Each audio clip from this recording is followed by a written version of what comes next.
Mr. Michael Albert for Department of Planning and Zoning, and CZM will be Mr. Earl Mathern.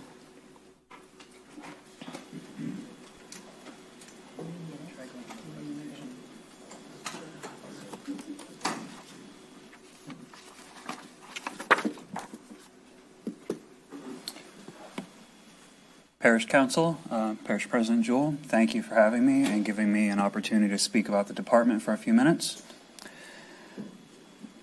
As you know, planning and zoning is broken down into 4 divisions. Each of them could be their own department in of themselves. Land use planning, coastal zone management, code enforcement, and permitting.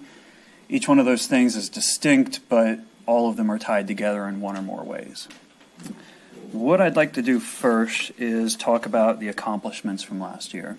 And first and foremost amongst those accomplishments is the parish finally has a B-SEGS rating.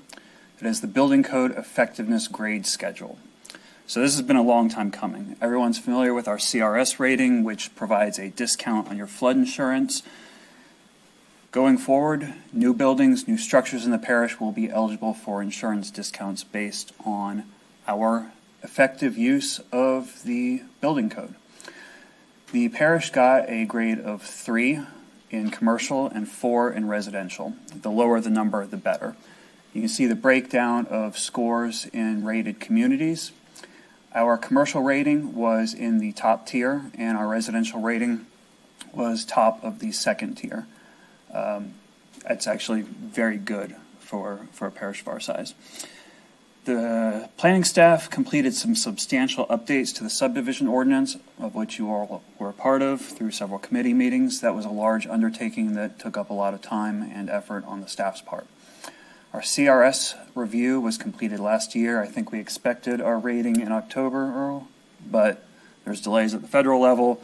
We just haven't gotten it yet. We fully expect to move down to a 7, which would be the next upgrade and a long-promised reduction in flood insurance rates.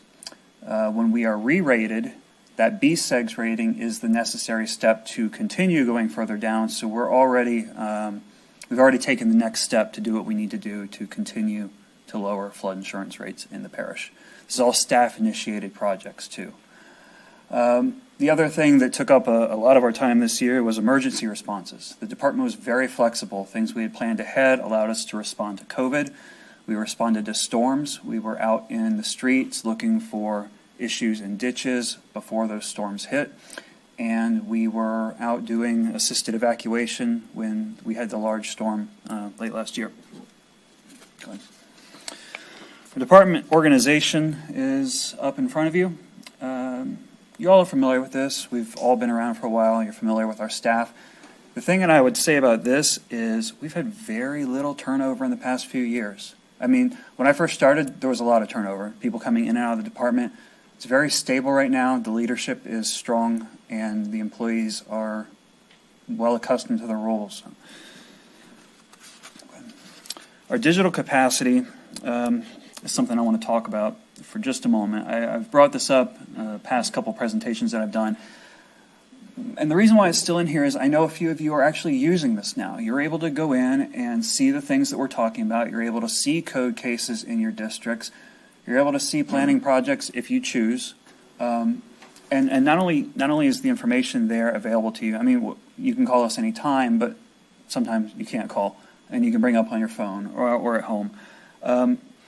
What we were able to do was respond remotely. So when we were at home, during quarantine, or if I get a call on the weekend that for some reason a resident's without power or gas, we're able to respond to those issues and fix them remotely.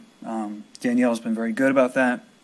The administration's communicated when we've had those issues, and we've been able to help residents at times when we may have otherwise had to say, we'll do our best Monday morning at 8:30. Now we can get these things taken care of immediately.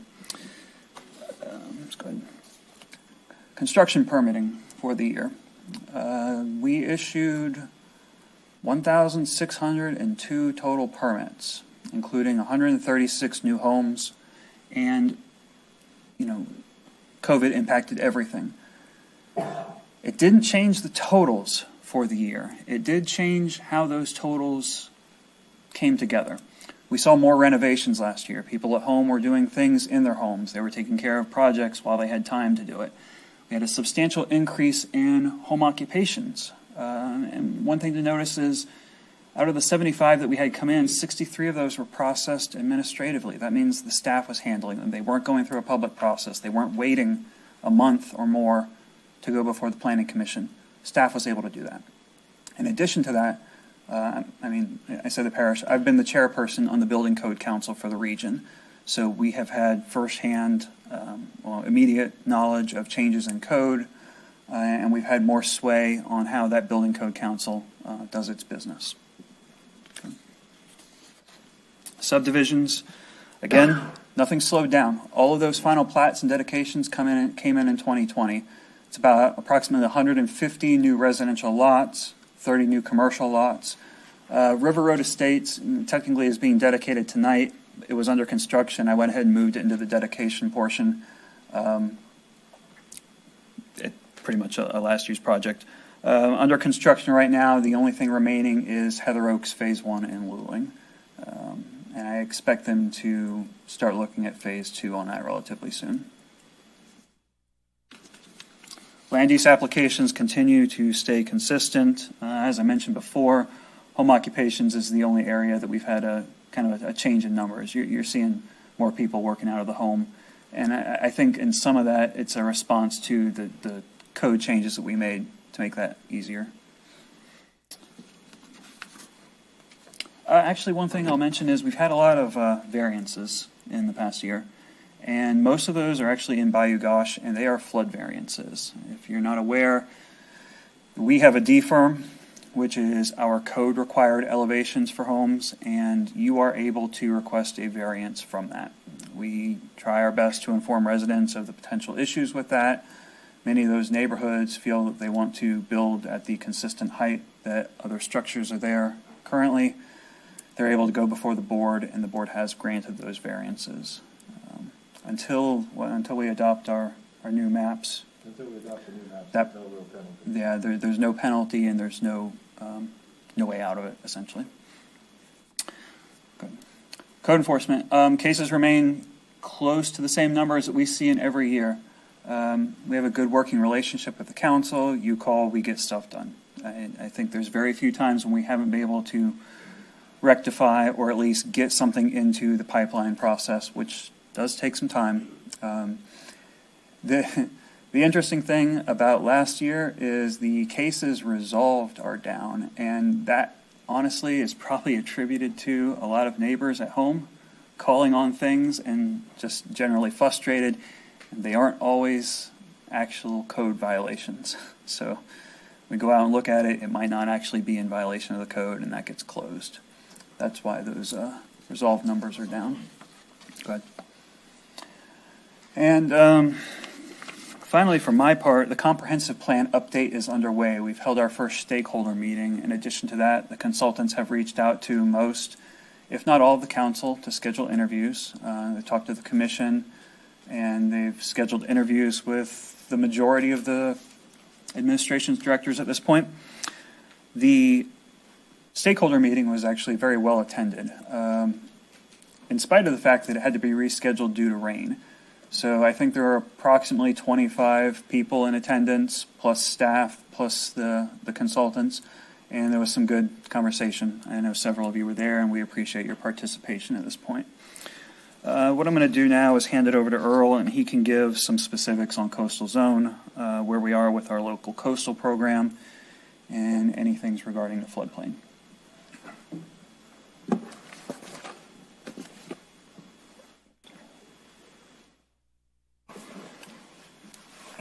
Well, of the two that I usually come up here and speak about, Coastal Zone's the easiest. In Coastal Zone, our local coastal program is up and running. We're in the middle of a 3-year contract with the state. We've been able to take 10 permits out of the state's hands, where we can get directly involved, and we're actually doing the state wetland permit locally. It doesn't involve anything with the parish. We don't get to permit our own our own projects for obvious reasons, because we would always permit those and we wouldn't require any mitigation and it'd be really easy. So the state still handles that. We also don't handle anything to do with petroleum, no pipelines, no drilling or anything like that. That's strictly in the hands of the state. But for local guys, especially folks that are building docks and camps and stuff like that, we can turn them over. We generally turn them over in about 2 to 3 weeks. Whereas the state right now is about 6 months before they respond to you. So we're at least taking care of our folks locally. Big ones take a little longer because, again, we're under contract to the state, so everything I do is actually reviewed by the state, and I'm just their arm at that point. Permits have included everything from single-family houses to expansion of local industry. I'm sorry, the renewal was in July of 2019. It'll be July of 2022 when the renewal comes along. Okay, the next one. You know what? This is not the updated one. Let me go ahead and just talk off the cuff. The model for the that was turned in with Lonnie G. Harper, like many of you know, we paid to remodel all of our coastal zone. All of our floodplain. All of that new floodplain, which is much more beneficial to St. Charles Parish than the original FEMA documentation, was presented to FEMA in 2019. At the point that they got it, they didn't have any money to review it, and that's what I told you last year. So I'm back up here to tell you that they now have money to review it, but they haven't started ours yet. There's now a backlog of people who have submitted further data, and that's where we are right now. They're telling us they will see it. However, under the administration specifically, we were able to get that model into the hands of CPRA.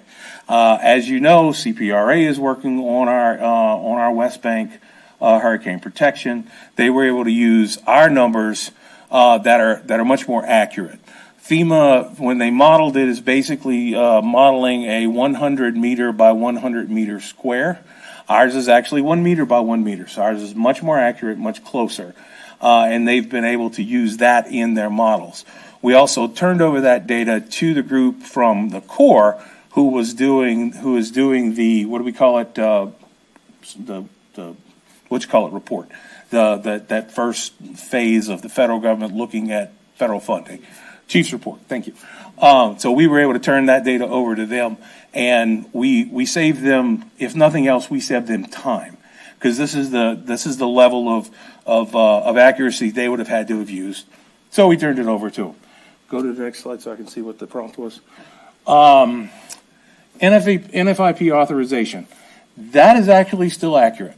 We are still operating under a 6-month extension that expired in May of 2019. That's not a typo. That was the last legislative action. The last congressional action was expired in 2019. It's been extended by executive order. It just kind of pushed along. There is supposedly a new package for the NFIP. We haven't seen all of it. We've seen pieces. The big piece of it that we're concerned about is something called Rating 2.0. You guys all have heard of it. We are desperately trying to find out exactly what the numbers from Rating 2.0 mean. They released some data this week, and we've started to look at it. It still doesn't have money attached to it, doesn't have a dollar amount. So we're struggling with the fact that we can't estimate to people what their flood insurance is going to be. Right now, today, it's not easy, but I can, by hand, take the ratings and break them all the way down and get you within to about 5%. It's never perfect, but I can get you close. Rating 2.0, I have no clue. Basically, what it boils down to, pretty much any way you look at flood insurance in any of the packages we've seen, FEMA is telling us the price of flood insurance is going up. It's not big news, but that's all they're really telling us. And that's really all I have to update you on with floodplain. If there's any questions, I'll be happy to answer them. Thank you. Thank you for your time. Thank you, Madam Chair. Earl, question for you, please. Yes, ma'am. In the work that the contract with the state to do some of their permitting work, within our parish, do we get some sort of fee? Yes, we for- do. Yes, we do. It's not a great deal, but it pays a percentage of my salary, pretty close to equivalent of how much time I actually work on Okay. floodplain. So You. the problem with that number is it's a number set in DC, and it's a flat number that's distributed among all parish and counties who do this. So every time we get a new one, we get a little bit less money, which is why we were glad to get the 3-year, because Florida just brought in like 9 new counties. So hopefully they'll allocate a little bit more money next time. Does the state do this with all the parishes? There are 21 eligible coastal parishes. I think 16 of us have approved local coastal programs. Thank you. Ms. Perrier. Thank you, Madam Chair. I just want to speak to the rating 2.0. First of all, thank you, Earl and Michael. Both great information, and you guys are always just such ahead of the game with so many things compared to many parishes. But speaking to rating 2.0, President Jules sent us an email recently, and I think this is something, if any of the council members choose only one thing to take part in, not that you only choose one, but if you only choose one, this should be it. We don't know what this means yet, and in previous years with Bigger Waters, we discovered what a real-life flood insurance quote was going to look like based on that new rating system that came along with that legislation. And the overhaul it took to get sustainable flood insurance rates after that legislation was passed was just unfathomable. It took every person, every bit of effort, multiple states, multiple organizations, multiple trips to Washington, D.C. I mean, it was the biggest fight that I've had to fight yet, being in local government. So if any of you choose one thing, please choose that to become knowledgeable on and really push for. I think the first step is that we really need to push to see what it's going to look like. The more pressure that we put, if we can see what a flood insurance quote is going to look like, that's a first step, because that was really the turning point with Bigger Waters when we had $30,000 flood insurance premiums on paper to show the federal government, here's the premium for somebody in Bygaush. I mean, it was going to be bad. So, we need to push for that. And if you think that you can't make a difference, you can. We did it once and we've got to do it again. So I hope everybody will jump into that. And Earl is always just a wealth of knowledge to bring you up to speed on what's going on with things like that. So just a little soapbox moment. So. Well, right off the bat, we keep pointing out, we know it has to be more expensive because you won't be rating by, they're saying they're going to rate individual homes, which means they're going to have to pay somebody to rate an individual home. And I don't know how you can, I don't know how you can reduce costs by doing that. That's right. That's right. All right. Okay, thank you.